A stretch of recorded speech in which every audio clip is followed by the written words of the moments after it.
Welcome back to the Infinite Rabbit Hole. That's it.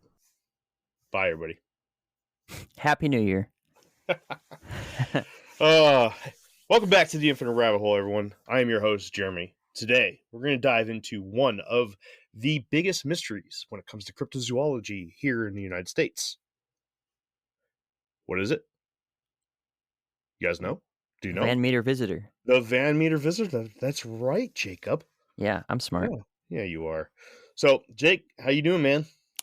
I'm doing well. And on top of doing well, I'm wearing the world famous most okayest podcasts in the world shirt because of your quote from, I think, Communion Part 2. Yeah. This is the sport version, so it's kind of like that moisture wicking type stuff. So it's actually very comfortable. Oh, nice. Yeah. I'm wearing my new beige Infinite Rabbit Hole shirt that I got from the new shop. I like it. It's nice. Yeah. I like the color. All right. Kid. Hello. Hello. Welcome. Thank you. How are things up there in old Maple Land? Oh, they are. They are. They are. Oh, yeah, they are. It's a time up here, And coming from outside of the Matrix himself, old Happy New Year, Jeff. How you doing, man? I'm good, buddy. How are you? I'm good. Well, no, I'm not. I'm not good. I'm stressed out. Me too. Hey, welcome to the club, pal. Hey, happy Valentine's Day, everybody. You too, pal. Yeah, I love all of you. Yeah. Thanks, buddy. Yeah. My Valentine is away in Maryland for a 5-week detachment. So I guess you all are my Valentine. So happy Valentine's Day. Aww. Yeah. I'll send you flowers. Aww. Especially you, Jeff. Especially you. He really likes flowers. You gonna send me flowers? Yeah. Indica or sativa? Both. Because I love you so much. Thanks. Yeah. That was good. It's funny.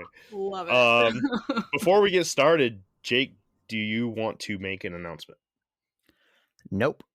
Okay. You sure? Yeah, we'll wait till it's closer to the time. It's not a big deal. Okay. All right. Well, Jake's pregnant.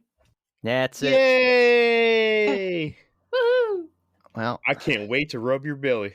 Well, it's because all that frog water. Thanks, Alex Jones. Wait a second. Can we just stop for a second and just enjoy how much that evolved from what it was, what it actually is, to all that frog water? Thanks, Alex Jones.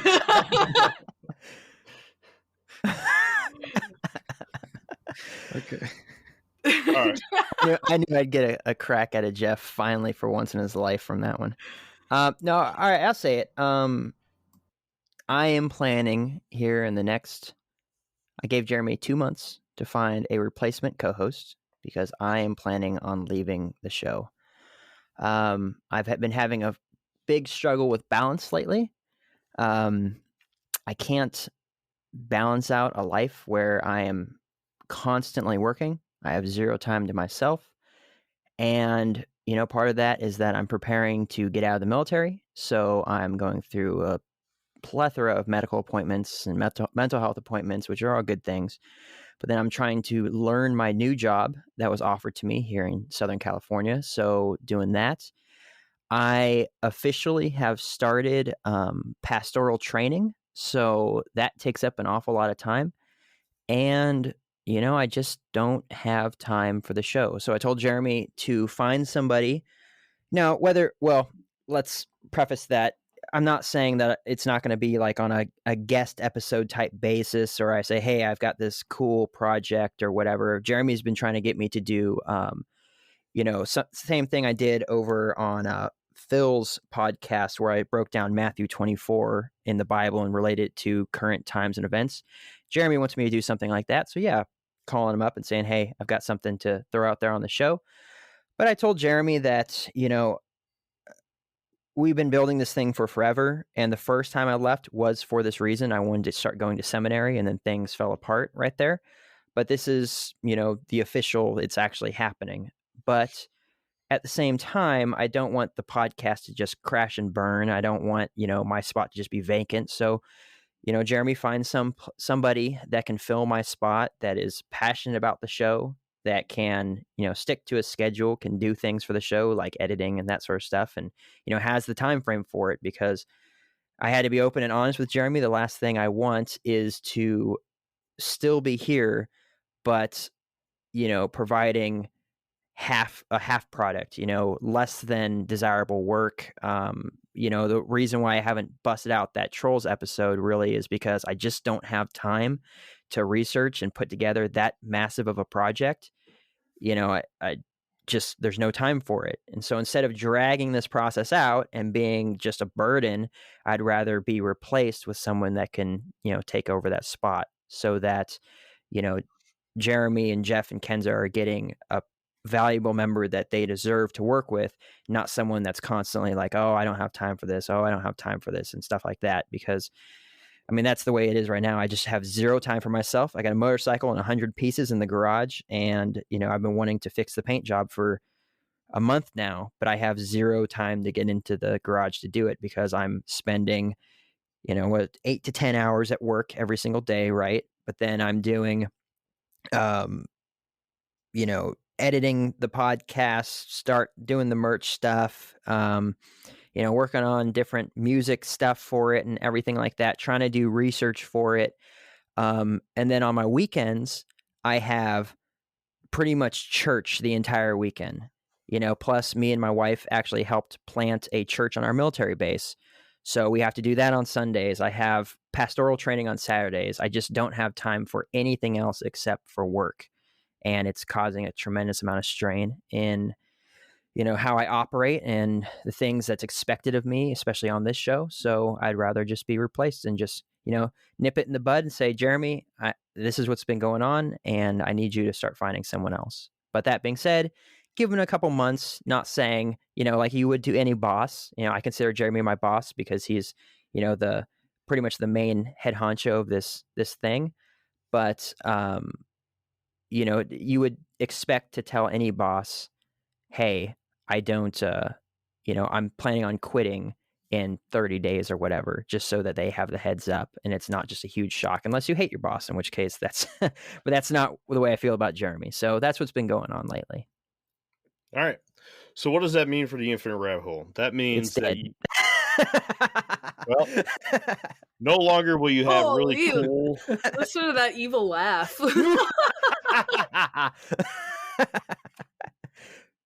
That's why the background's red, see? Well, that means that we'll no longer have really cool intros. We will not have any more artwork done.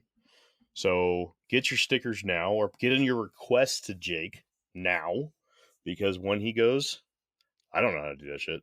I'm not going to do it. So what we have now is pretty much what we're going to have until I want to learn something new, which maybe soon. I don't know. That is a good point. If any of you listeners want something specific, we only have so many different options in the store, but you want a specific design or have a request, hit us up.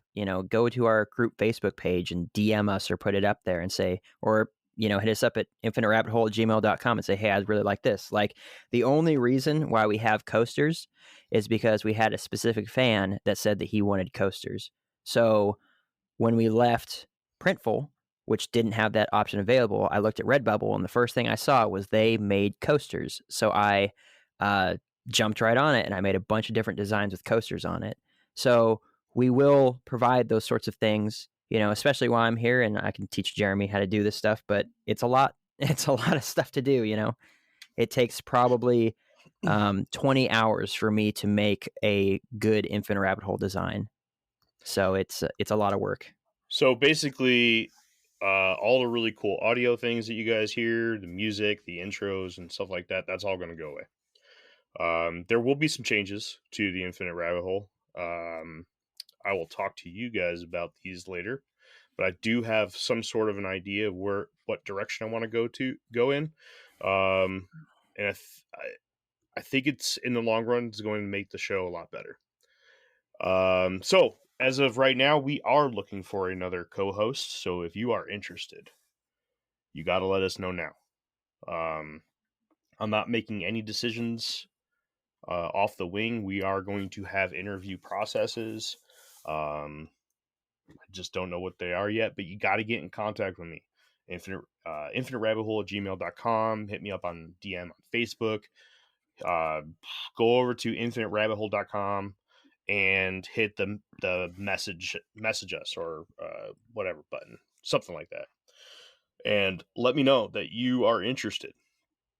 I'm not going to make this decision quick, and we may have some episodes where we just have 3 people or 2. Who knows? Because Jeremy's gonna leave too. I'm gone. It's all kids now. Kid, this is yours.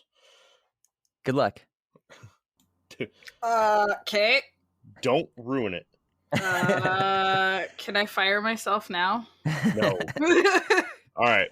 But that's enough of that. We've talked for quite a while. Jeff, you got anything that you want to say? It's my bedtime. All right. Of course it is. No, we're just starting. So, I do have an intro for this, Jacob. You're not getting tribal. I see how it is.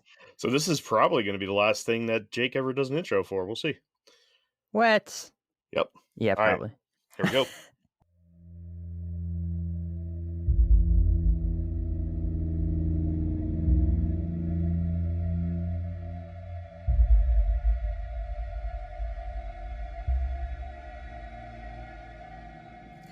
In December of 1967, the Silver Bridge connecting Point Pleasant, West Virginia, and Gallipolis, Ohio, collapsed into the icy waters of the Ohio River.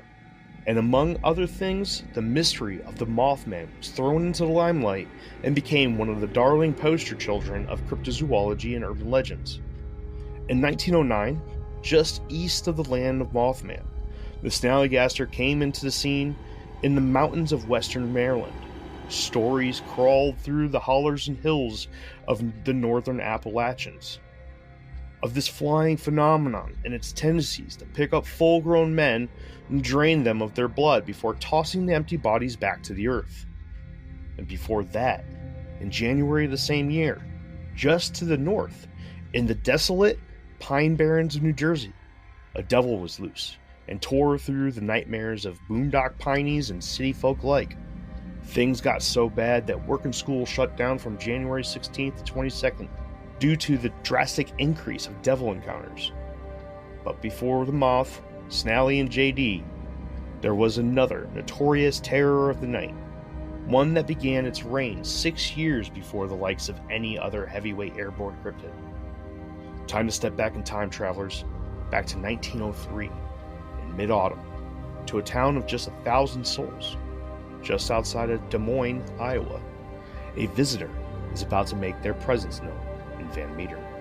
Welcome back to Infinite Rabbit Hole.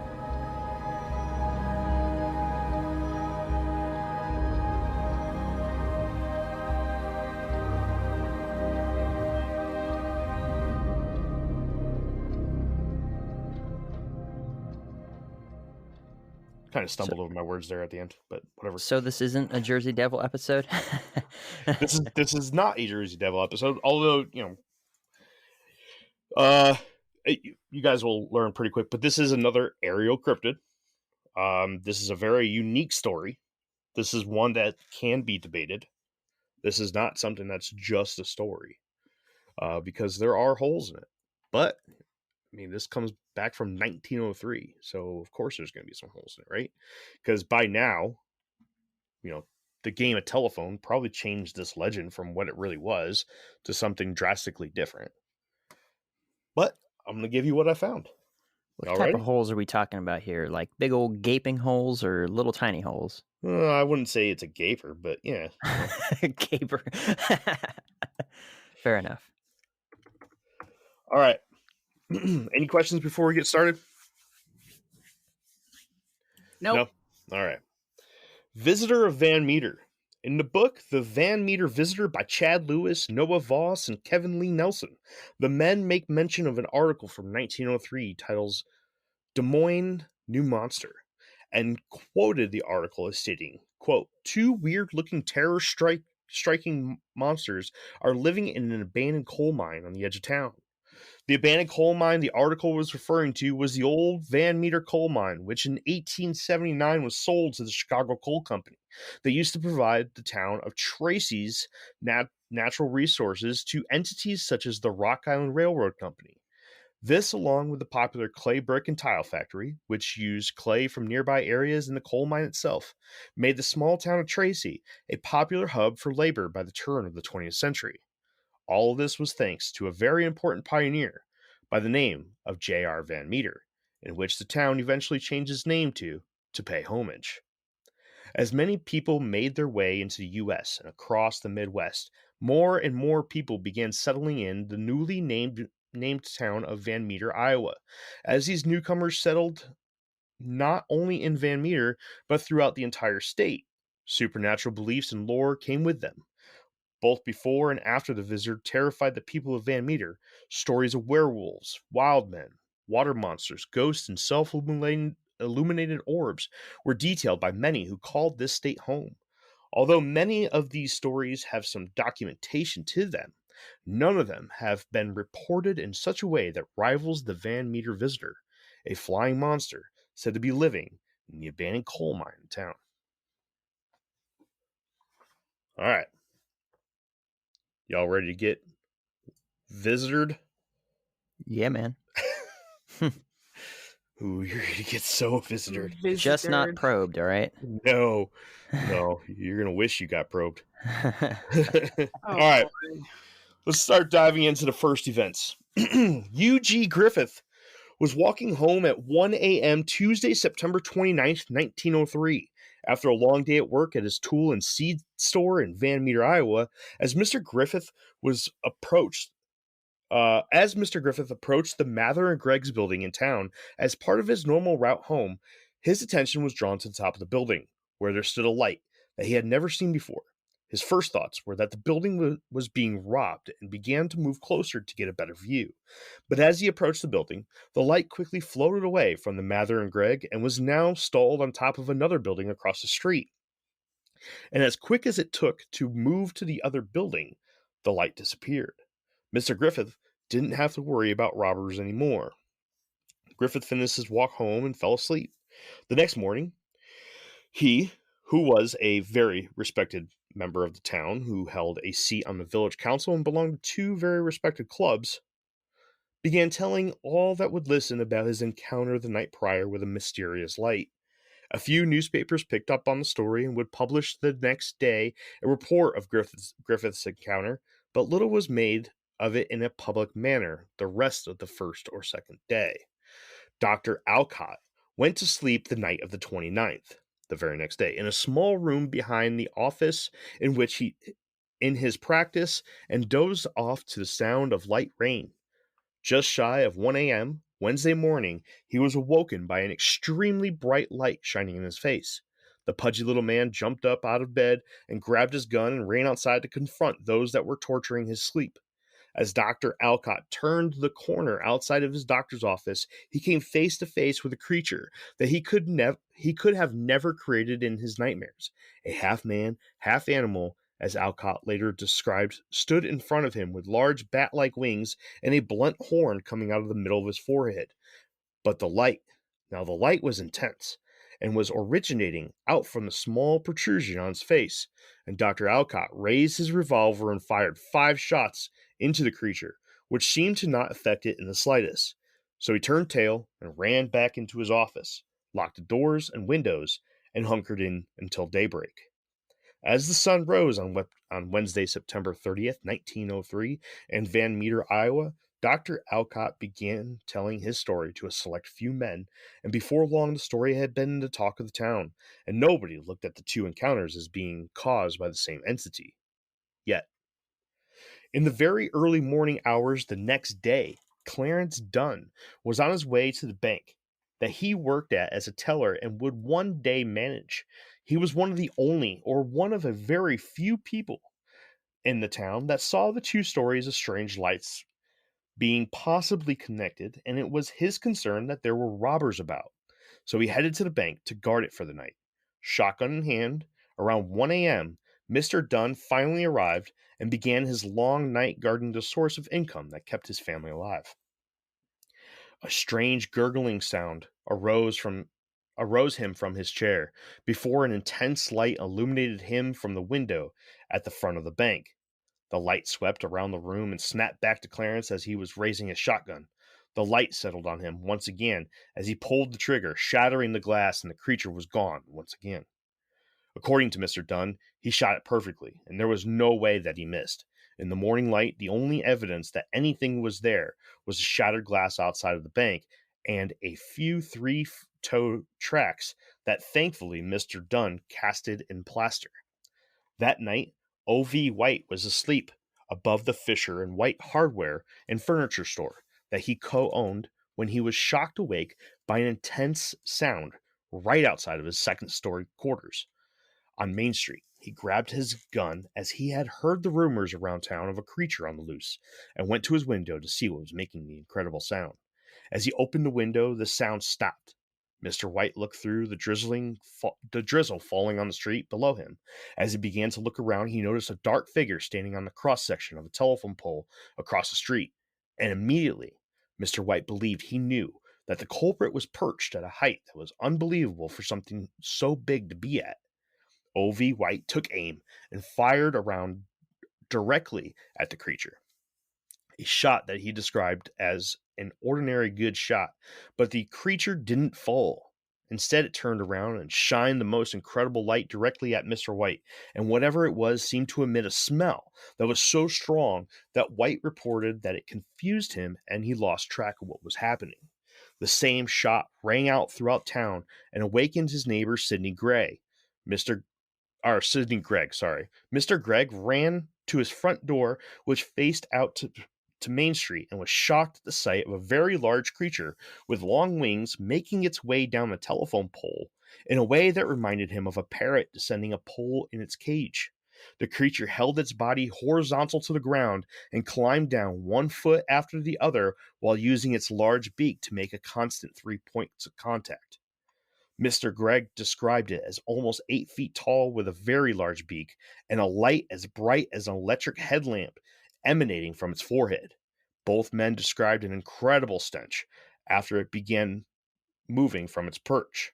Sidney Gregg heard the loud sound of the oncoming train that brought the Daily Mail, and as if the creature had never heard a sound like that before, it dropped low to the ground as if startled by the rivalry noise. Mr. Gregg, only 15 feet away from the creature, watched as it took large leaps before dropping to all fours and running until it eventually took flight towards the abandoned coal mine in town. That was the last time anyone saw the creature that night. All right, guys. So what do you guys think about the first 3 days? 4 days. 4 days. Back to back events. The first thing I think of is the Thunderbird or a very large bat.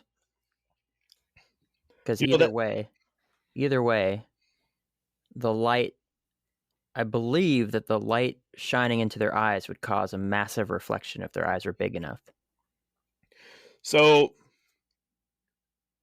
the way that these encounters read, and one of the telltale signs of the Van Meter visitor is a self-illuminating light, where the light comes from the creature itself.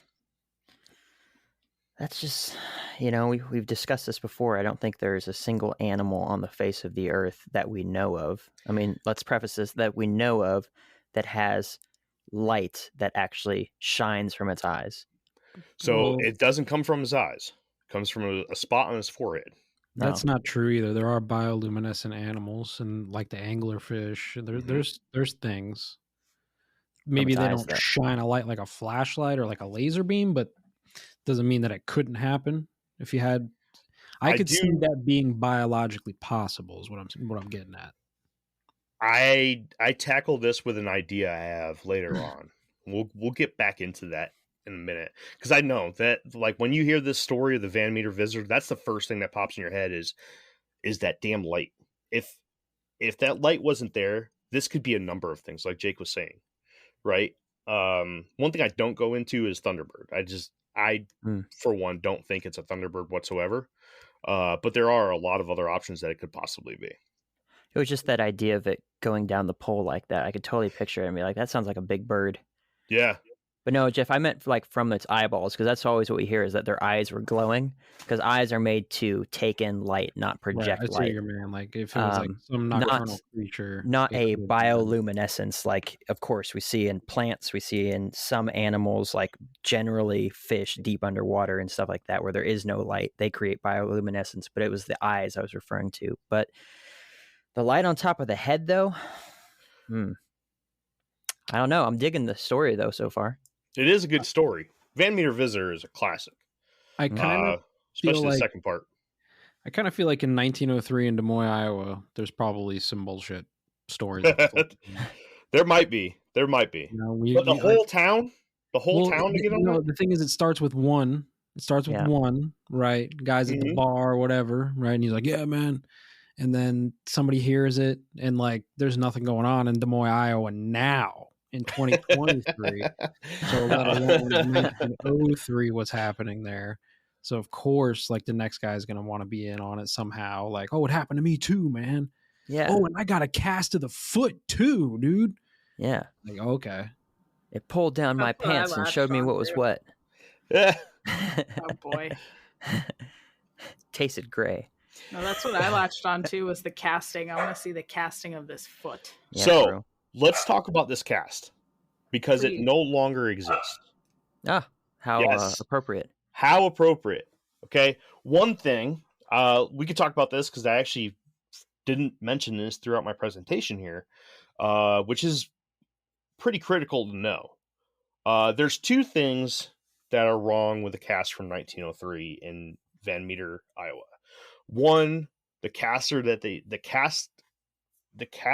plaster that they used was it was kind of gooey. It wasn't solidified like it is now. Like, we add salt to ours now. Never used to do that. So it became very, very brittle, and it wasn't something that was meant to stay as a cast for a very long time. They just didn't last. Also, a few years later, I want to say it was by 1910, almost the entire town burned down. So if this cast did exist and was in that town, there's a good possibility that even if it was real, that it wouldn't be around today. Were there at least photographs taken of it? In 1903, I don't even know if the camera existed. I tried Googling it. All I got was artist renditions of what the cryptid is supposed to look like. No actual foot castings or pictures of said casting. Right. And I'm glad you brought that up, because when I put this video on YouTube, I am going to plaster it with some of these artist renditions of this thing. I think they're awesome. This creature is so intense, and like, if you look at some of these pictures, Jake, I think especially you, because you spent a lot of time playing Ark with me, you're gonna get some ideas of what this looks like. An Argentavis. No, it actually looks like a Quetzal or a Pteranodon. So you might be talking about the other version of the Thunderbird, which is more like there's a big flying reptile out there. Right. Now that, if you look at, or if you listen to the description that comes off of this thing, bat-like wings stands out. Yeah. Right. And that reminds me of a Pteranodon, something from that family. But I get into that too, so I don't want to dive too much into that. You guys ready to move on? And could have they been nighttime hunters with bioluminescence? I say that in my... Go ahead, Jeff. I have a question about this town burning down. Do you go into that? I don't. No. Because that was a separate incident than the Van Meter Visitor completely, so I don't talk about it. Although the book that I did read, which I stated the title, was Van Meter Visitor by 3 different people. I don't have... Well, it's just interesting because it's around the same time that all the world's fairs were being brought around and burned down, and all of history was being erased. So I wonder if that town was burned down on purpose to erase some shit that might have actually been going down. Maybe. Good possibility. That is interesting that you said that. But the book is by Lewis, Voss, and Nelson. And it's a great book. I actually, from the same authors did the Wendigo book that I did the Wendigo episodes out of. Kid. Cool. You guys ready? And just to answer your question, yes, photography was around in 1901. That giant mound of buffalo skulls and stuff where the people are standing in front of it, that was taken in 1880. Although it would have been very expensive. Yeah. So probably not. Yeah. Yep. Hey, let me pay a quick $1,000 to have this picture taken. It's gonna look like shit. Take a picture. Well, take a picture of this cast. All right, Jeff, you ready? Okay, good. Jeff left everybody. He just walks away. That's what he does. All right. He's gonna miss some of the story. I'm not catching him up. All right. Next bit. The townsfolk's last stand. The town woke up to terror as yet another sighting of the creature was made last night. And not just any sighting. Sidney Gregg was 15 feet away from it and had a perfect view of the thing, while Mr. White shot it again before it emitted a terrible odor and ran off towards the coal mine. People were now connecting the three events that all happened in, I say three, it's four. I do apologize. 4 events that all happened in 4 consecutive nights. You had the light on top of the building. You had the doctor who came around his building and fired 5 shots into it. You have the bank teller who shot it through a window with a shotgun. And then you have Mr. White and Mr. Gregg's story where it came down the telephone pole in like the scariest fucking way that anything could come down a fucking telephone pole. I'd be like, nah, I'm good. I'm going to go back to bed. People were now connecting the 4 events that all happened in 4 consecutive nights by 5 different important men in the town. This thing was big. It was loud. It flew, and somehow it was able to shine an incredible light, which gave it the upper hand in the nighttime. When it had visited Van Meter, a local high school teacher reported as only named Professor Martin said that the creature was most likely antediluvian, which means that's what I said, which means from a time before the Great Flood. But nobody knew for sure exactly what it was and why it was here. The evening of Friday, October 2nd, was a long one. Everybody was on alert due to the reports, and men who worked at the factory and brick plant in the same area reported sounds coming from deep within the shafts. One description of the sounds were as, quote, though Satan and a regiment of imps were coming forth for a battle.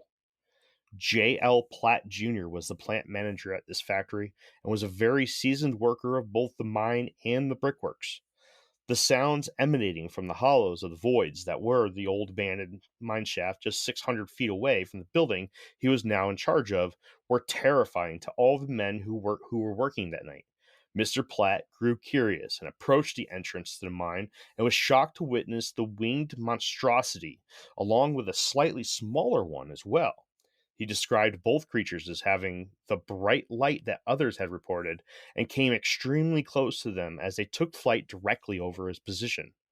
All of the men working that night at various distances between Mr. Platt's position and the plant only 600 feet away saw them as they flew off into the darkness of night.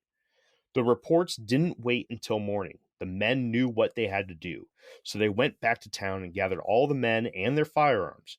On the way out, all of the lights were turned on in town to provide some sort of comfort and protection for the younger men, children, and women of Van Meter. If those things came back to the mine tonight, they would be met by a chorus of shots fired by every man in town. The night was not as exciting as everyone had hoped. The men waited until daybreak for the creature, and in the last moments of daylight, the 2 huge flying terrors were spotted heading back to the mouth of the mine. The entire mob of men with their firearms took aim and fired in volley that was heard by and frightened those in town. As the creatures flew closer, another horrific smell permeated the area, and many men could not take the smell and quit firing. But it made no difference because even with the dozens or hundreds of shots fired, the creatures flew lazily by the men guarding the mouth of the mine as if they weren't even there. A new terror struck them all. Not everyone was convinced that these creatures even existed, and if they did, the reported shots would have had to have been off and not actually hit the creature. But there was no question any longer. They were here, and bullets did absolutely nothing to them. That was the last reported sighting of the mysterious large flying monster with a natural spotlight on its forehead.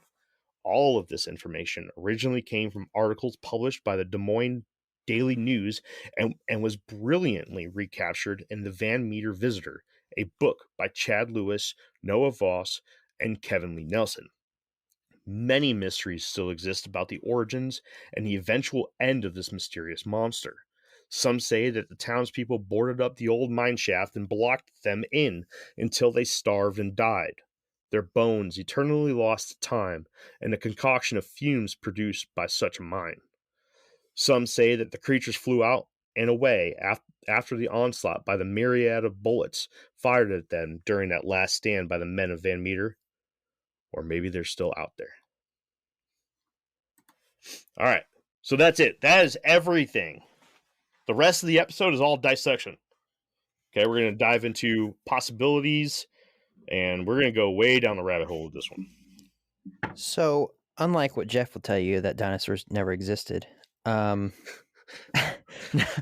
I'm just teasing. But truthfully, we don't know, because we only have bones, right? What these animals, because I mean, I looked up the images too. They look exactly like pterodons, but Yeah. of course, that's artist renditions going off Yeah. of something that we already believe to know existed, right? But we don't know what their skin makeup was. We don't know if they had some sort of a scent gland where they could put off this disgusting odor, right? We don't know if they had, I don't know, very thick skin, right? Like, you got to imagine there would probably not be any real protection on them. Granted, they'd have to be light to fly around unless their bones were very dense. But I don't think that's the case. But we don't know any of that stuff. We don't know if they created bioluminescence. We don't know, even what color they were. Some people even say, oh, well, the dinosaurs had feathers, and turns out that was a lie too, because, that original fossil was a fake. But it's just there's so much stuff we don't know about the dinosaurs because the only thing we have is their bones. And even the question remains, for some of them being so big, how did, their bones take the weight of them as, full-grown adults? How did they mate like that? The best explanation I've gotten for that one is that they bred when they were young. Once they got too big, I mean, they couldn't possibly lift themselves up in order to breed with each other, even like lizards do. So, they probably did that as smaller, younger dinosaurs. But there's so many things that is just unknown about them. So if in fact there were pterodons that maybe still inhabit the earth to some degree or another in some places, could they have a spotlight shine out of their foreheads? Sure, why not? Because we have no clue. Sure. They could be purple with pink spots. We have no idea. Probably not, but it's just like, could they be sky blue? I don't know, right? And so it's just like so many different things. I am not above thinking that to a degree, some of these dinosaurs, still exist around the earth, in very small populations or maybe in large populations, but in very remote areas where maybe the tribes people that live there or the, just the population itself doesn't want to expose that these things happen, because what's going to happen? All the world scientists are going to show up there at their doorstep. So, I think that this is a very interesting story, and I am not quick to say this is all baloney. Nice. Anybody else? I don't know, bro. So is there any documentation of interviews from these people who had these sightings, or is this all just based off of the newspaper articles of the time? Just the newspaper articles of the time, man. That's it. This was a very, very small area. This was not a very big area. That whole section of the country was underdeveloped. It was blue collar as blue collar gets. Like if you lived in the town, you worked in the mine. It was as simple as that.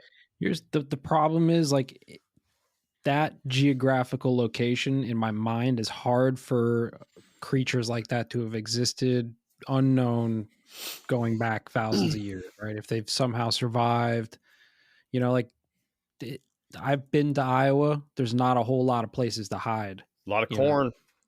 But you believe in the hollow Now- earth, and they're miners. Could they have cracked open a hole and these things escaped from it? Yes, that ran through my mind too. That's always a theory, right? Every episode, no matter what we're talking about, it's always comes down to like, well, maybe in the hollow earth or maybe in the ocean, right? Sure. Like some connection there. So yeah, but also we're in the middle of bumfuck nowhere, in the middle of like an era when there's not shit going on, right? So let me I'm gonna spit out another little fact that I did not include here. One thing is that they did not publicize this, like the town. Like if you go to any other cryptid town, Mothman, Loveland Frogman, Snallygaster, Jersey Devil, you have festivals, man, every year, annual festivals. The first annual festival of this was like 5 years ago. They had to be convinced. An outsider had to come and convince them to do something for their monster. Like these people they didn't market it. I mean, well, I'm not saying it was done for that reason. I mean, it very well could have just been as simple as like somebody working at the newspaper was like, hey, this is a fun story. yeah, Right. We publish one. And then next thing you know, the guy at the bar is like, I seen it. Right. I shot that motherfucker, man. He took my now, whole... now I will say, just to kind of give you a little bit of a warm heart here, right? This book does reference the almanacs.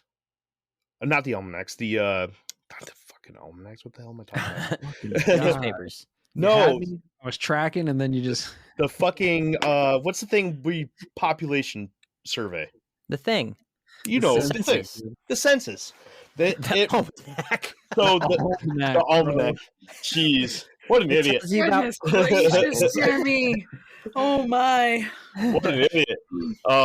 But the census from those times, these people existed. So these people lived in Van Meter, right? So how would somebody from Des Moines even know all of these people that lived in Van Meter? I mean, that's less of a stretch than some, That you got it all from the almanac, right? Yeah. Yeah. I'm Old just saying, Biff in the again, almanac. I'm on the fence, dude. I'm not saying this is Oh, not good, a real good, good. feature. Good. There's a lot of room for me to be like, you know what, man, they probably made this shit up. I agree, and that's one of the biggest things with the Van Meter Visitor is a lot of this stuff. There's like a lot of things that make sense here. Like when you talk about the biology of this creature, the only thing that doesn't work is the fucking light on its head. That's the only thing that doesn't work. Like we're going to dive into some more stuff here. I'm going to dive into some of the possibilities of what this thing could be, some more of the background of the town and whatnot. And I think I'm going to open your minds up a little bit. Maybe it was just one, and they have that big old horn that comes out of the top of their head to some degree, and it just got a lantern from the cave stuck on its head, and so it was looking at people, and it had this lantern on, and they were like, "The light of death." Ah, that's just funny. Meanwhile, it's just trying to ask for some help. Get this thing off my head. And I live in the hollow earth, so that's why my skin stinks like mold. Yeah. All right, guys, let's move along. So, what was it in the book by Lewis, Voss, and Nelson? Noah Voss takes the lead in Chapter 7, in which he outlines a list he compiled of possible other sightings of the creature. Through the process, he eliminates known and unknown creatures that share less than 3 similarities with the Van Meter Visitor. Some of these similarities are physical, such as the huge size, giant bat-like wings, or a light self-illuminated from its body. Some were mannerisms, such as using its beak to descend off a tree-like structure, fly at times between midnight and daybreak, and some other of these characteristics were based off of non-physical similarities, such as the disgusting odor or the preference for choosing old mines as its home. Voss begins his list by detailing the story of the Lake Elizabeth area sighting that described a flying alligator with 6 legs in Lake Elizabeth, California, near the early 1800s.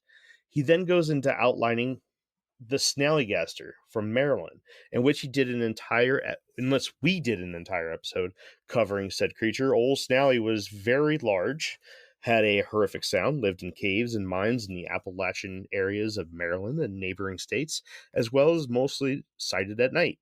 Could these be different descriptions of the same species of creature? After the Snallygaster, Voss then dives into the Jersey Devil.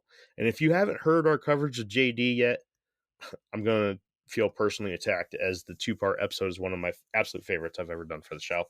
But the last comparison Noah Voss uses is one that I wish there was more context on, because I love the legend. The Stansbury Island creature. Stansbury Island is the second largest island in Utah's Great Salt Lake, slightly over 1,000 miles away, and only about 3 weeks earlier than the incident in Van Meter. The Stansbury Island creature was spotted and studied by Martin Gilbert and John Barry for 3 days. They described it as half bird and half reptile. The 2 hunters said it had the head of an alligator, the wings of a bat, covered in scales, and had fiercely glowing eyes.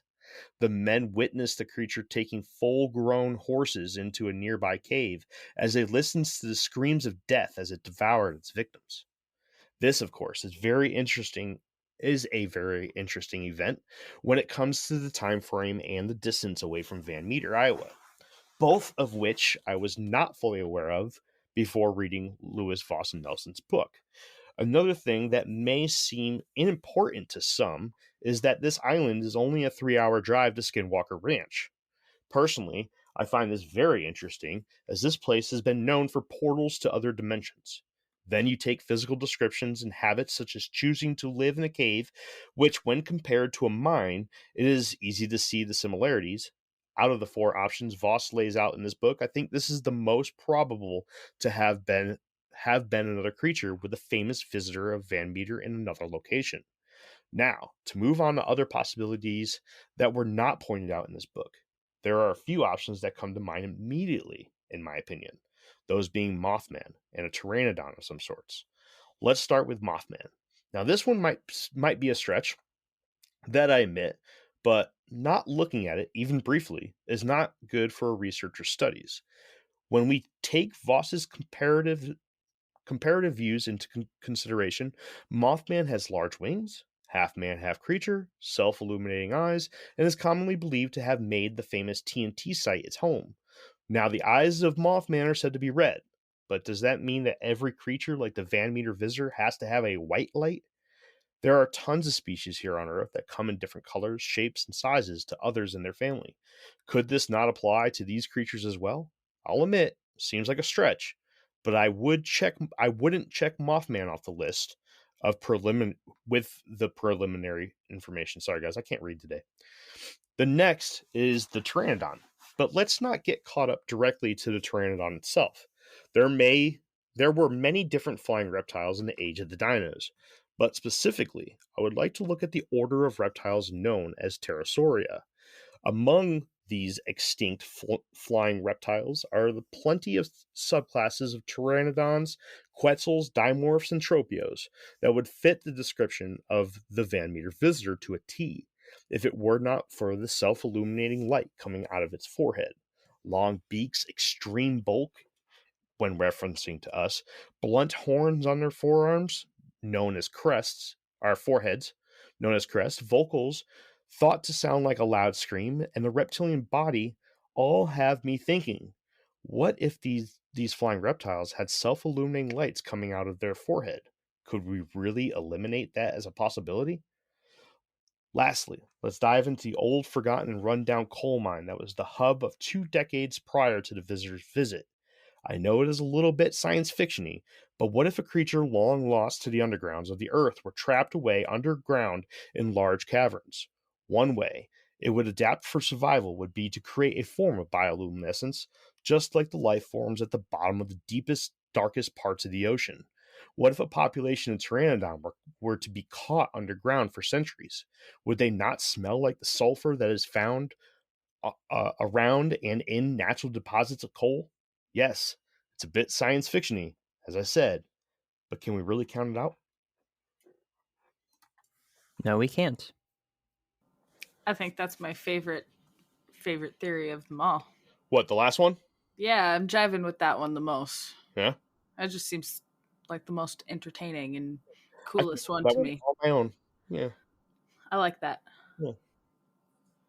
Jeff, you look like you're thinking. He's thinking. Yeah, sorry. Thinking, listening, multitasking, browsing. I don't know, man. The only thing it seems like the bioluminescent thing is like the thing that's the most impossible, but it's really not, I guess, the more I think about it. It depends on how strong, right? Bioluminescence in creatures that are not in the deepest parts of the ocean are not that bright, and it's mostly used as a warning, not necessarily used for an offensive thing, more of a defensive thing. Well, I'm kind of thinking that, but also like what Jake brought up, right?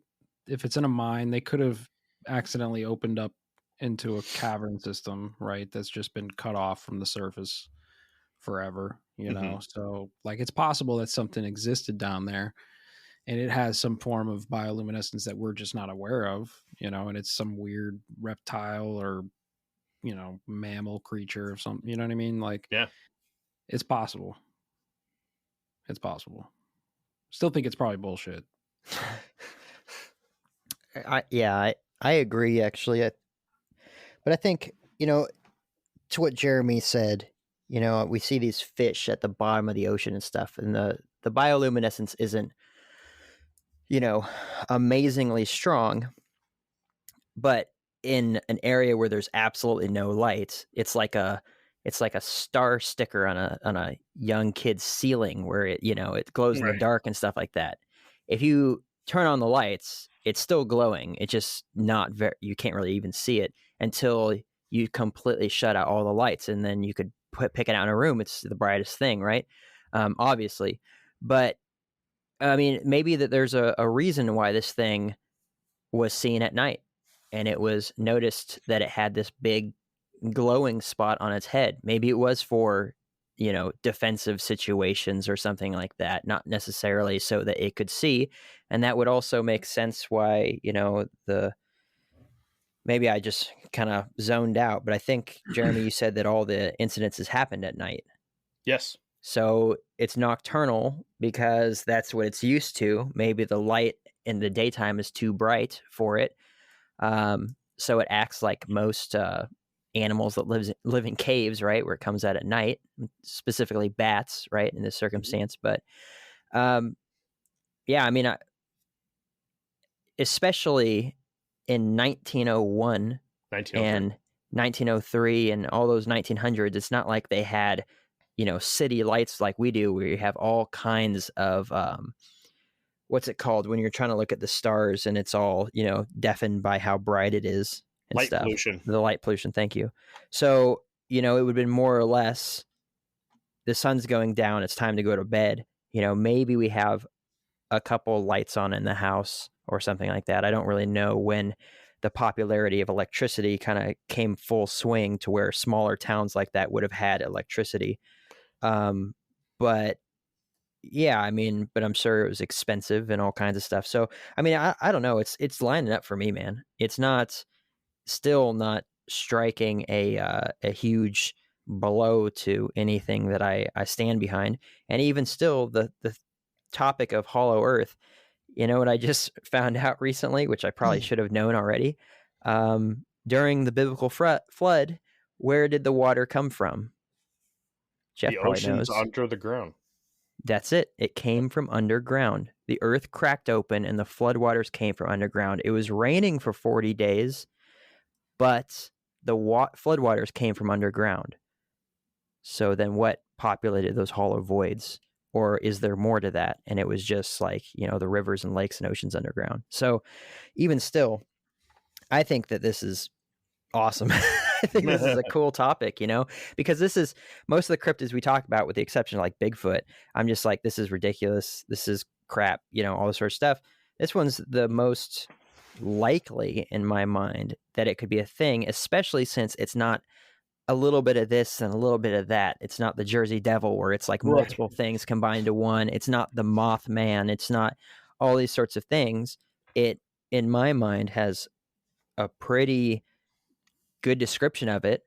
And, maybe the description was off. It's not a beam of light. It was just a spot of light. But even still, that would have been incredibly weird, even today, to see an animal that would have something like that. Some form of bioluminescence. If it was glowing or projecting light, you might say it was the same thing, because I guess glowing could be projecting light, but maybe not a spotlight. All right. I think we're good. I was just gonna say there's over 1,000 caves in Iowa apparently too. So yeah, I mean, it was known for its coal mining, man. I'm digging the hollow earth idea too. I would not. Again, like I think we've mentioned it on the show before. Jeff brought it up. There's stingrays and whatnot that come from these underground oceans and through different caverns and whatnot. I wouldn't be surprised if there's something in a cave too. Be pretty cool. So here goes the question. Do we want to make this a long episode, or do we want to make it 2? We want to make it 2. Because we're going to record them both tonight then. Whoa, hold on, bro. I got 3 pages left. We can make this a long episode then. All right. Here we go. Ready? Yeah. All right. How long are we talking? Okay. All right, Jeffrey. All right, rebuttals. On October 5th, 1903, an article was ran by the Des Moines Daily News, the same paper that ran the articles by H.H. Phillips covering the events in Van Meter. In his new article that came out a day later than Phillips' last article, an anonymous freelance writer submitted a rebuttal piece to the newspaper. In this short writing, the author describes how Phillips over-exaggerated the claims of what was happening in Van Meter. The author did, however, admit that there were lights and strange noises scaring the crap out of people, and Mr. Dunn did shoot the window out of the bank after being startled while on guard, but all these issues were being caused by some sort of robber or prankster. Now let's look at this for a minute. I would assume that whoever wrote this was from Van Meter, that I do believe. But to think this was all done by a person or a group of people who planned on committing nefarious acts might be a stretch. If this was someone out to take advantage of the town, then they sure got shot at a lot. This seems to be true, as the mysterious author did mention the use of guns. You would think that after the first few, they would get the hint.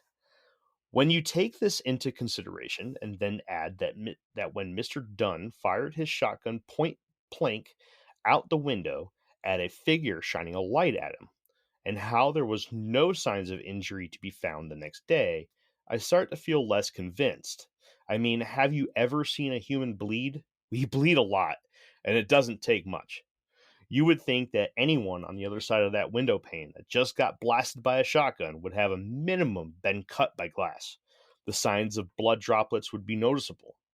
A day later, another article was published, but this time in the Des Moines Daily Capital, stating again that this was a hoax brought on by Phillips. Now, after reading this article, I would say this is more an article from the viewpoint outside of Van Meter than that is writing to dismiss what they feel is crazy and unbelievable nonsense. The opinion by many is that these 2 articles are from the same author, but I honestly disagree. The writing style is different. The mannerisms used vary, and the viewpoint certainly does not seem like it came from someone inside Ground Zero. Personally, I do not put a lot of weight into these articles. You may, but I don't. I witness people every day unable to see the truth, even if it's right in front of their eyes. The first article could have been written by a person from Van Meter that stayed in their house during these 3 days, or someone who was a hermit. Believe it or not, this happens. Some people just don't talk to other people and miss out on news from the community. Both a good thing and a bad thing, depending on what specifically is being talked about. And some people remain oblivious to everything going on. All right, guys, so what do you guys think about the 2 articles? I'm not a fan. It sounds like just not, I was going to say hate speech. It doesn't sound like hate speech. It sounds like just hating on the story. Yeah. Just and like someone who would just be like, this is dumb. This didn't happen, People do that shit too. And like, I read the articles. The book has the articles in it. I didn't want to read the whole articles. Jeff would freaking die of exhaustion by the time I was done with them. So summarizing it, the first one sounds like it came from somebody in Van Meter. Like, they were able to talk about certain things, certain events, and go a little bit more into detail about those events. None of which like really took away from the fact that this could be a creature. I think that this was a situation where that person was just used to having people come into town that were a little shady, and bank robberies and the old Wild West was probably still a thing back there in 1903. So I think that's just, somebody was comfortable with the idea of this not being some crazy creepy monster. And then the other article was just fucking useless. It was absolutely stupid. It was definitely not somebody from Van Meter. So basically the first one could have been, someone trying to put the story to bed so that people would stop coming over and trying to investigate themselves. That's true too. That could be. There could have been a good chunk of people that wanted to go over there with guns, wanting to kill themselves a monster. I thought it was just the guy trying to write the story away and easily explain it somehow. I like Jake's point of view. I didn't think of that. That could definitely have been the reason. What do you think, Jeff? You hate this story, don't you? No, I don't hate the story. It's just like this part in particular is just like, it's like, let's write an article. Let's do a podcast about an article that's about an article. Okay. I get it. You see what I'm saying? What did you call these cryptids the other day? Pokemon? Pokemon, like, yeah. If you're doing another Pokemon episode, Yeah, I'll just sit out. Episode. You fucker. He would rather do an episode on a paper reporting on a research paper that someone did that we have no idea who it was. Yeah. Yeah. No big deal. Same stuff, but different. Same but different. Same but different. Yeah. Well, I'm just saying. I'm sure we could pull up 1,000 articles. Maybe not about this particular situation, but I'm sure we can find 1,000 articles about 1,000 articles. Yeah. All right, let's move on. Let's get Jeff to bed. He's getting cranky. I love you, Jeff. You're good people. Poor Jeffrey. All right, misidentification of known animals. The first thing that comes to mind as a person who believes in Occam's razor is that this was a simple case of misidentification. But hold on, it's not that easy. What do we know about this creature that we haven't already gone over? How about the way it moves? If we look at 2 moments in these encounters with the visitor, we see 2 very specific forms of motion. The way it came down the telephone pole like a parrot, and the way it ran on all 4s before flying away. Let's look at the former first. There is nothing the size reported for the creature from Van Meter in the present world that uses its mouth to climb down a pole or tree, or anything. The parrot does, but they dwarf this beast incredibly, and I would find it very hard for anyone to misidentify an 8 to 12-inch parrot with an 8-foot Van Meter visitor. So let's look at the latter. The way it moved. Now, only one person saw this thing take off after getting down from the pole, and that was Sidney Gregg. Now, remember, Mr. White saw it on the pole, but after the smell arrived, he was battling other issues and couldn't focus. But let's first assume that Mr. Gregg was right, and it did run on all 4s. My first question would be, were the arms attached to the wing, like that of a bat, or were these separate appendages, completely independent of wings? Animals with wings and 4 appendages do not exist that we know of. The only way they do is in very small flying lizards, which don't fly but rather glide, and in the world of dragons and griffins. So, biologically, I don't think that would be the case. So, let's look at animals that have their arms and wings combined, like birds and bats. Then, let's see who runs on all fours, and we are left with bats. Birds just don't use their wings as a tool for ground movement. But is there a bat that can fit into the other characteristics of the Van Meter visitor? No, there just isn't. They are either too small, furry, no light illuminating from their head, and they don't use their mouth as a way to get down telephone poles. So my answer to this question, could this be a case of misidentification of a known animal, is simply just no. My only argument is there are bats with wingspans up to 6 feet. And there could have been maybe a bigger bat at that time. So do you know the rule of But winged I don't creatures? know bats. Do you know the rule of not winged really. creatures? So if this thing was standing 8 feet tall, like Mr. Greg was saying that it stood, its wing size could have easily been 30 feet. Oh, yeah. That I understand. Excuse me, sorry. That I understand, but like I'm just saying maybe it was a bat species that was around then that isn't around now that we didn't know about. Maybe. That was just doing some weird shit on the telephone pole. It did say that this was, the high school teacher did say that this was probably an animal that was from before, that was pre-flood. And, as far as we know, there was megafauna pre-flood. So could there have been bats that were much, much bigger? I mean, sure. But at the same time, I think that they would be pretty much like the bats we have now, which still, the bats we have now don't really run on all fours. Their joints aren't really shaped that way in their legs. But even still, I mean, I think maybe some of them stand. I'm not 100% sure on this. I've seen some pictures of like the flying foxes that Kenzar was talking about. So I actually watched a ton of videos about bats' motion on ground. Yeah. A lot of them, if not all of the ones I saw, move just like a wyvern would, like from Ark. Really? I mean, it's like, oh yeah, that's okay. That's where Ark got that movement from, no doubt. Okay.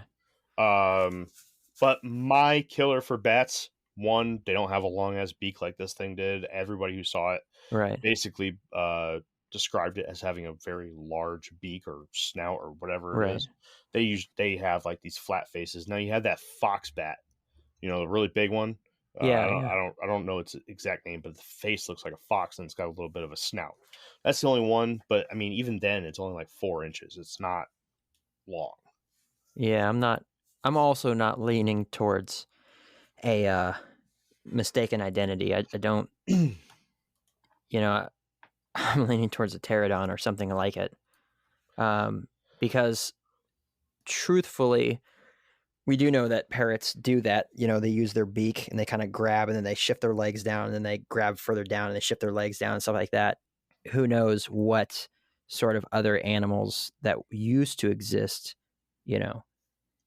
put that in quotes if you want, that also did that with their, beaks or their mouths. It's hard to say, but yeah, I'm definitely on board with this being a flippin' whatchamacallit, giant flying reptile that didn't go extinct. Yeah. I don't know. Jeff it's cool. Hates these topics. You can see it in his face. Well, he's not the cryptid guy. Oh, he's not. Actually, I'm just looking at different lizards because I think if anything, it'd be a lizard. It wouldn't be a bat. Yeah, reptile. That's what I know. Be some weird cave reptile that doesn't ever see the light of day, and they just happened upon it on accident. Yeah, but the biggest reptiles we have on Earth don't fly. No, but that doesn't mean that couldn't happen, right? I mean, like Jeremy was saying, there are these lizards. I'm looking at them right here. That. Well, they glide, yeah.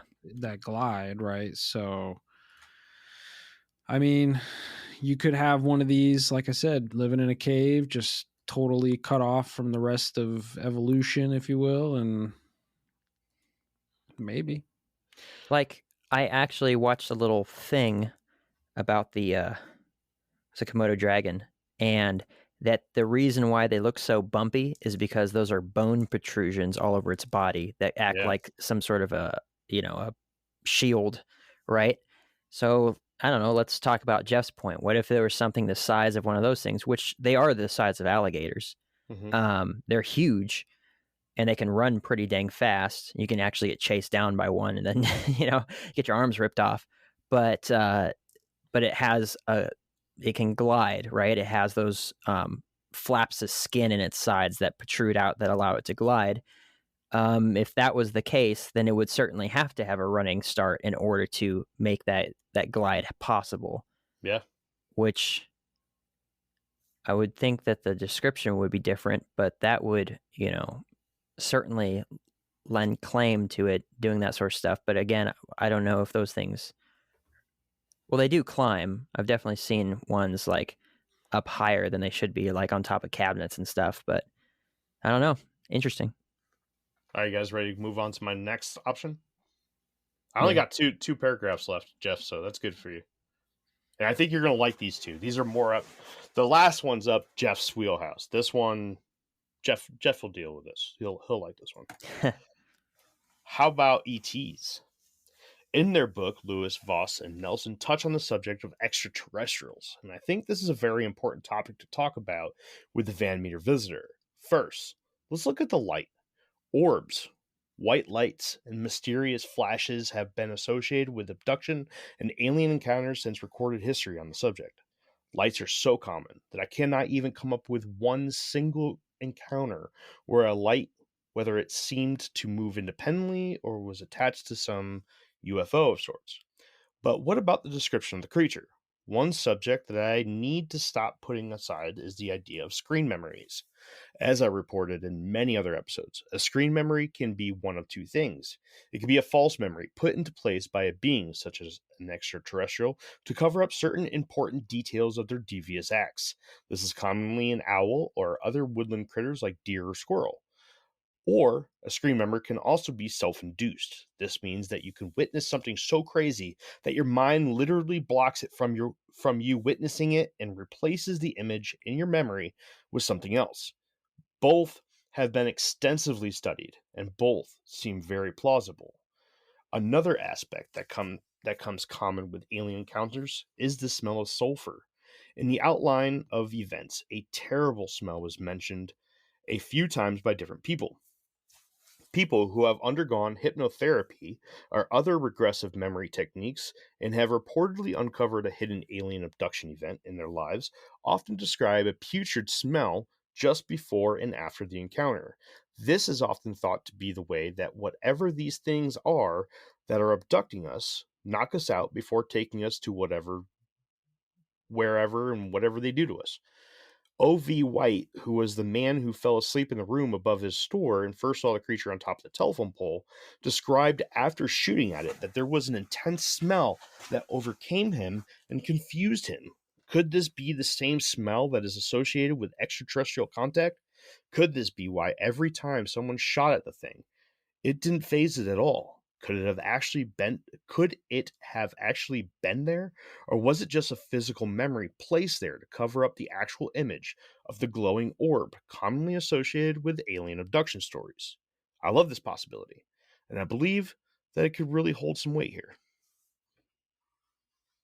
Not a chance. Are you calling Whitley Strieber a liar? Because he smelt cardboard and cinnamon. He did. Well, that was during the encounter, but I mean, not all alien abduction stories is like Whitley Strieber's. That it's a very unique one. It is. It's very fucking. They really unique. Liked him, to say in the least. Yeah. Jeffrey, anything, buddy?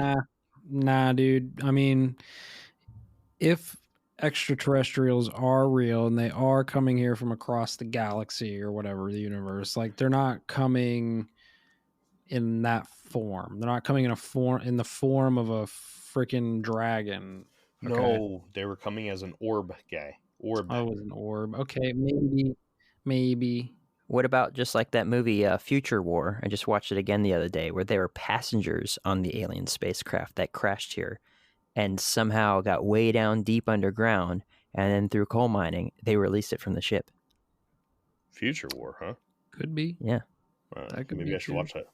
Yeah, you should. It's awesome, dude. Honestly, though, man, like the erasing of history around that time, around the turn of the century, right? Like that, in my mind, is playing a big part in all of this shit, right? Any of these stories that we find in that time period, I'm automatically like, yo, what did they erase that had to do with this? Because if you go deep enough into like the mud floods and in the Tartaria and all that shit, you'll realize like, yo, right at the turn of the century, dude, everything that we thought we knew, like we don't even know what year it is. Like we think it's 2023. It's probably not. It's probably like 1023, like it's crazy shit. So, All right. Well, Jeff, you always talk about, whenever someone brings up extraterrestrials, you say, well, yeah, extra terra, right? right. So could these things be from on the other side of the ice wall? If Could the they Earth is be- flat and there is land beyond the ice wall, sure, they could and be from you've- there. They You could be talked about hollow. that in relation to the hollow earth and stuff, you know? Yeah, all of those things apply. I mean,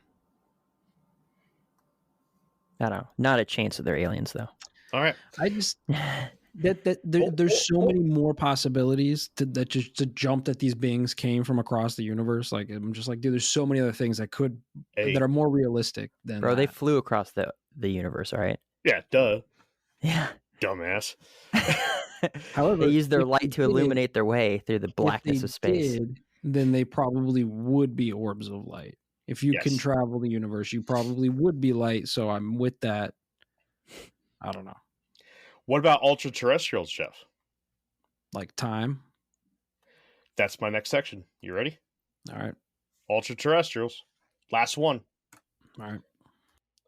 While we are on the subject of lights and the unknown, I feel like I should point out the abundance of lights associated with not only ghostly orbs, alien abductions, UFO sightings, and yes, even Bigfoot encounters, but rather the ones associated with another being, one that lives in the land fringe of our existence and between the physical and spiritual realms, the one that live in another imperceivable dimension to human eyes. Ultra-terrestrials are the one topic in Fortean topics that we know the least about. And the best sources of information on these beings are through the works of John Keel and Jacques Vallée. You pronounced it right. Jacques Vallée. These ultra-terrestrials come in all different shapes and sizes. Why is that? Nobody knows, but the best guesses come from how the witnesses perceive or how they wish to be perceived by the witness. And just like all other topics of the unknown, they are often accompanied by various forms of light. For a very, and I mean very brief moment, I will touch on them as it associates with the visitor from Van Meter. Everything else will be saved for a future episode where we dive into the subject on its own in the future. First thing I would like to point out is the sound that this creature made. It was described as a scream or drawn out high-pitched howl.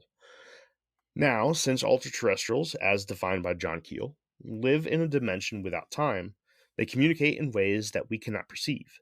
And when they speak or make sounds, they end up doing so in a way that sounds very weird to the human ear. They attempt to slow down their voice, which ends up coming out as a screeching sound, mixed with very fast-paced speech in a language we cannot understand. This has been described in encounters with gray aliens, spirits, jinn, disembodied voices, yes, even Bigfoot, as well as other forms of paranormal entities. Keel summarized it like this in his famous book, The Mothman Prophecies.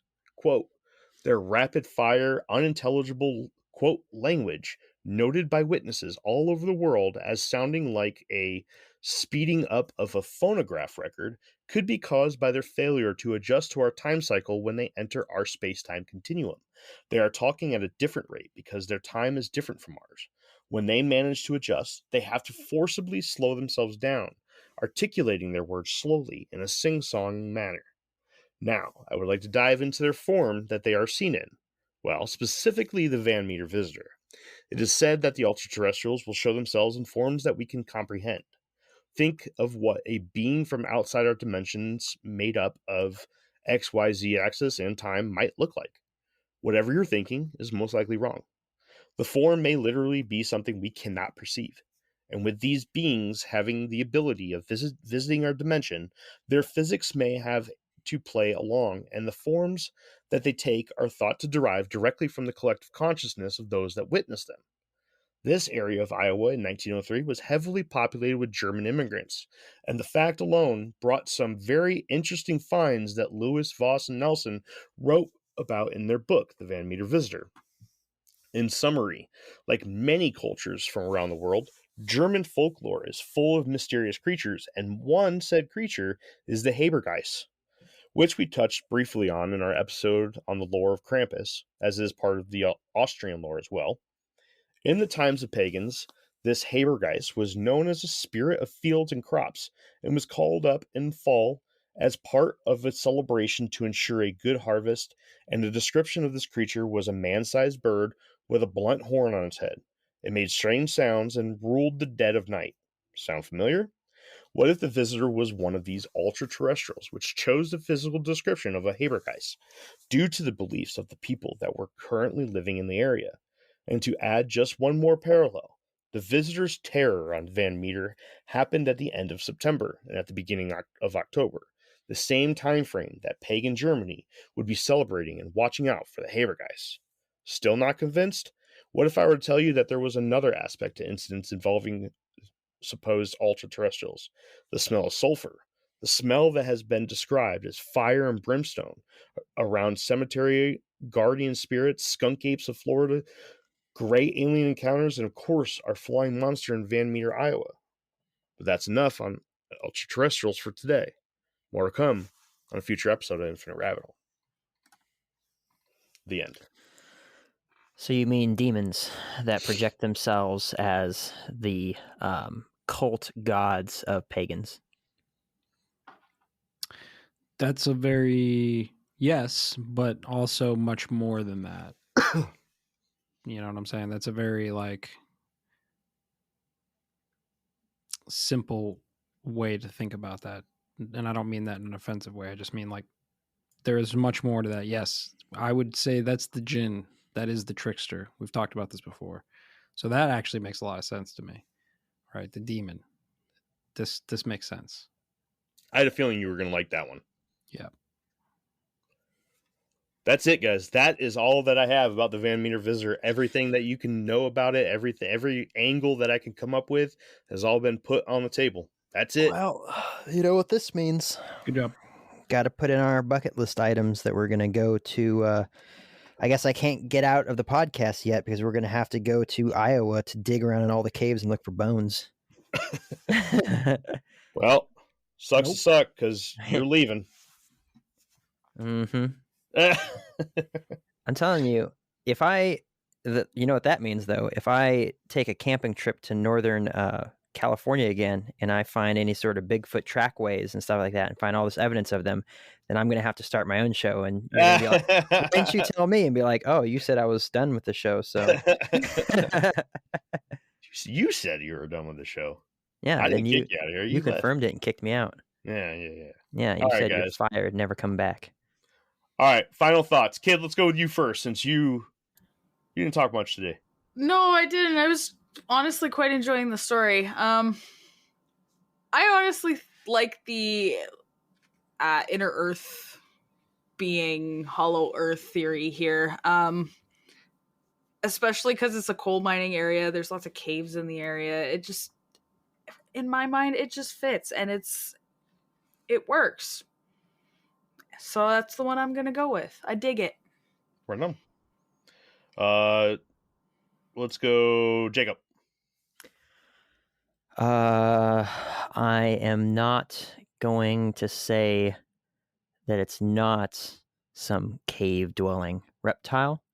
Leaning more towards, though, that it more likely was maybe one of 5 of just unextinct flying reptiles.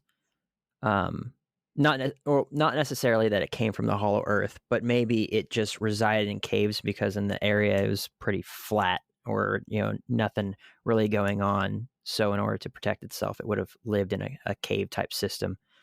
and that we have no idea what dinosaurs, had on their bodies, their skin, all that sort of stuff, what it looked like, with the exception of some that have been discovered that still have their skin, but it was more like, thick plated scales and stuff like that, where it actually survived their fossilization and stuff.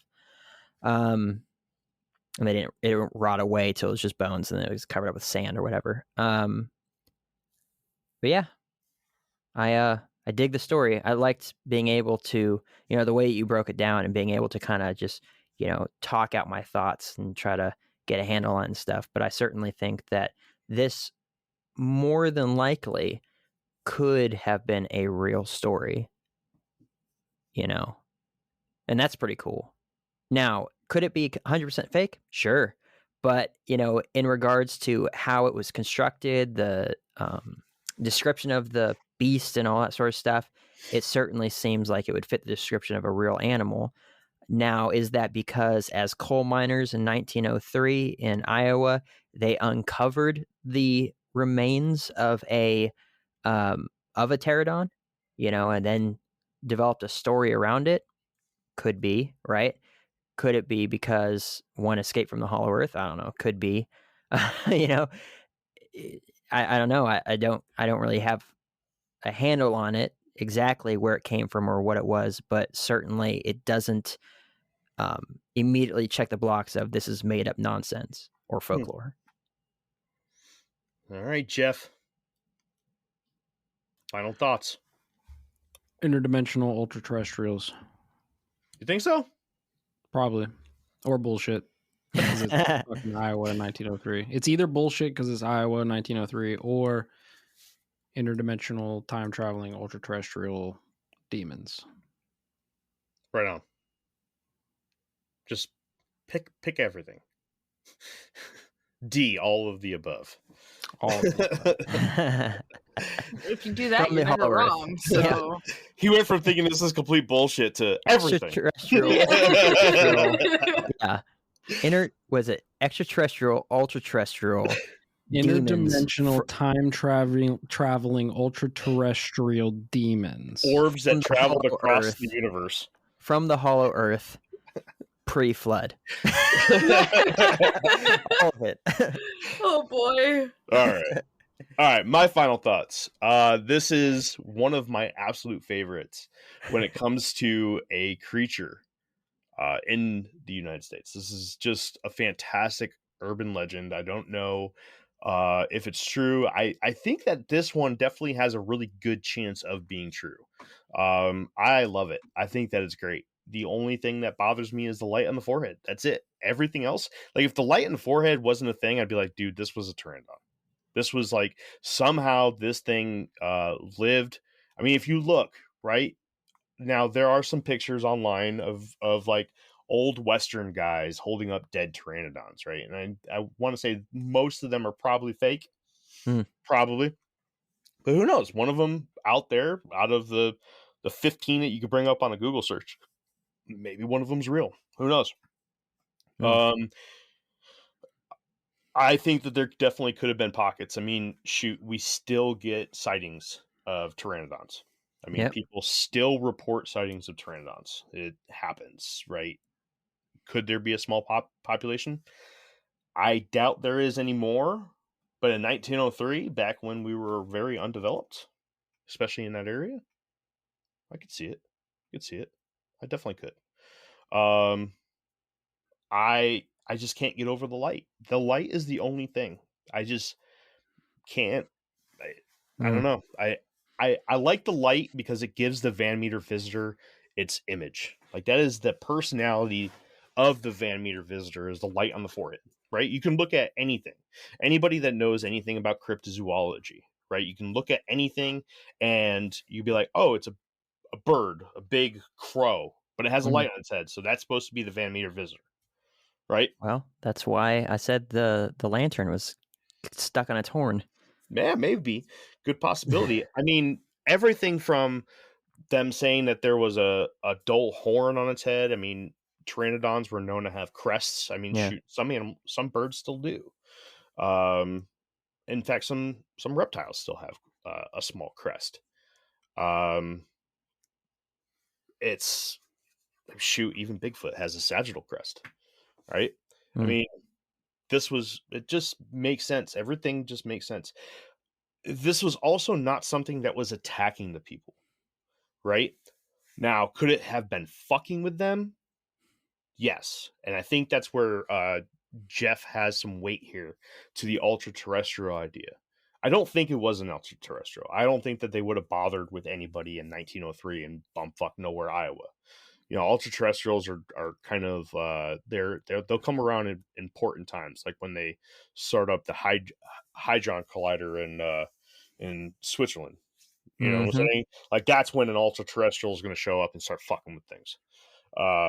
They're probably not going to go do it in the middle of bumfuck nowhere 1903 in a small mining town of 1,000 people. Unless you exist outside of time, and that's irrelevant. Yeah, maybe. But what was important going on there in 1903? The thing about ultra terrestrials, right? And they say Mothman is an ultra terrestrial who comes around during times of